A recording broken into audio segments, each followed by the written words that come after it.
સમુદ્ર સપાટીથી લગભગ 900 મીટરથી વધુ ઊંચાઈ ધરાવતા તેમજ ઓછા કે તીવ્ર ઢોળાવ અને સાંકડા શિખરો ધરાવતા વિસ્તારને પર્વત કહે છે. ચાલો આપણે પર્વતનું વર્ગીકરણ કરીએ. નિર્માણ ક્રિયાના આધારે પર્વતોને 4 વિભાગમાં વહેંચી શકાય છે. પહેલો વિભાગ છે ગેટ પર્વત, બીજો વિભાગ છે ખંડ પર્વત, ત્રીજો વિભાગ છે જ્વાળામુખી પર્વત અને ચોથો વિભાગ છે અવશિષ્ટ પર્વત. ભૂગર્ભિક બળોને લીધે બે ભૂમિસ્થળો પર ખેંચાણ બળ લાગે છે ત્યારે તેમાં તિરાડ કે ફાટ પડે છે. આથી આજુબાજુનો ભાગ બેસી જાય છે, વચ્ચેનો ભાગ સ્થિર રહે તો તે ખંડ પર્વત અને વચ્ચે બેસી જતા ભાગમાં ફાટ ખીણ રચાય છે.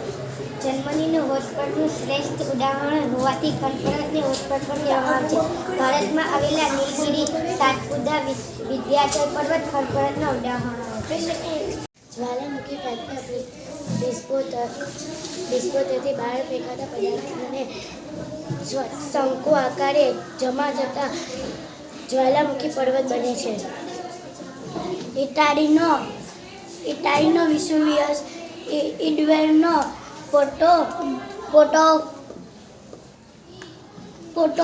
પોટોપક્ષી, જાપાનનો ફ્યુઝિયા અને ભારતનો બેરન, અંડમાન, પાવાગઢ અને ગિરનારનો જ્વાળામુખી પર્વતના ઉદાહરણો છે. ઘસારાના કુદરતી બળો સામે ટકી રહેતા શેષ ભાગમાંથી અવશિષ્ટ પર્વત બને છે. હજારો વર્ષથી પોચા ખડકો ઘસાઈને વળી જાય છે. નક્કર ખડકોમાંથી ભૂમિભાગને ઊંચા ભૂમિખંડ તરીકે ઓળખાય છે. તેને જ અવશિષ્ટ પર્વત કહેવાય છે. ભારતમાં અરવલ્લી, નીલગિરી, પારસના, નાગબર તથા પૂર્વઘાત અવશિષ્ટ પર્વતોના ઉદાહરણો છે. મેદાન વિશે સમુદ્ર સપાટીથી 180 મીટરથી ઓછી ઊંચાઈએ આવેલ સમતલ કે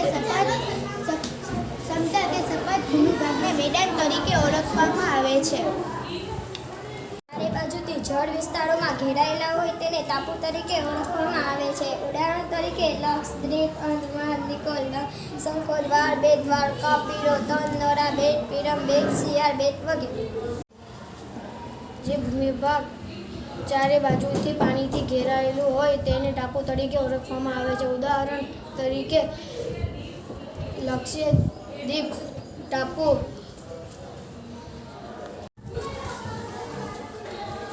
ખાત એટલે કે જ્યારે કોઈ જળ વિસ્તાર 3 બાજુની ભૂમિથી ઘેરાયેલો હોય તેને ખાત કહેવામાં આવે છે. ઉદાહરણ તરીકે ખંભાતનો ખાત અને કચ્છનો. જે ભૂમિભાગની 3 બાજુ સમુદ્ર અને એક બાજુ જમીન વિસ્તાર જોડાયેલો હોય છે તેને દ્વીપકલ્પ કહે છે. દાખલા તરીકે દક્ષિણ ભારત, સૌરાષ્ટ્ર.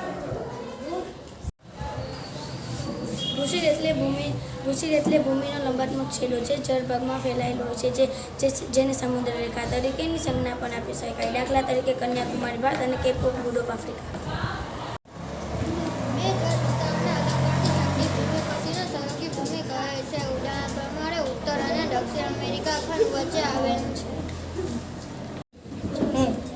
બે જળ વિસ્તારોને જોડતી સાંકડી જળપથીને સમુદ્ર ભૂમિ કહે છે.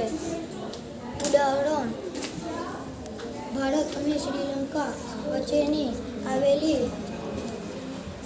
પાલોક અને સામાન્યતઃ મહાસાગરના જળભાગના આંશિક ભાગ એટલે કે ઉપસાગર જે ફરતે જમીન ખુલ્લા વિશાળ સરોવર જેવો આકાર ધારણ કરે છે. ઉપસાગર વિશાળ અને નાના કદના હોઈ શકે છે. ભારતમાં બંગાળનો ઉપસાગર તેનું શ્રેષ્ઠ ઉદાહરણ છે.